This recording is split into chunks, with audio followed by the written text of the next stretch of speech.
Welcome to my YouTube channel, Tony Su Vega. Today is Tuesday, the 19th of September, 2023, and it is the day of the dragon.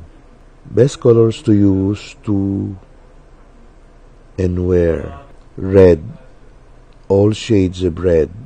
Best activities for the day of the dragon. Ang dragon ay young, male, Gen, Gen, bundok. At ang kulay nito ay lavender, violet, purple, lilac. Sa mga nasabing pagkakataon, ito yung mga elevated area gaya ng condominium, mataas na building o gusali.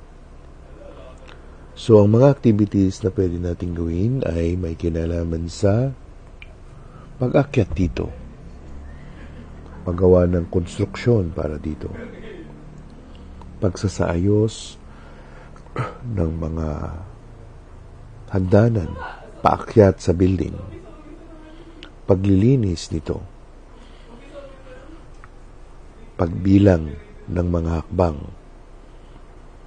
at kung babaybayin natin ang kagustuhan ng gusto mong gawin pala, na gusto mo ba na bilangin o gusto mo lang na ikaw ay magpanig-panawag sa hagdan. Isa yan sa mga activities na pwedeng gawin sa araw ng dragon. Pwede rin naman ang mga may kinalaman din sa talagang paggamit ng harness, gaya ng sports nito, yung tinatawag na walling. Isa rin na activities na pwedeng isagawa sa araw ng dragon.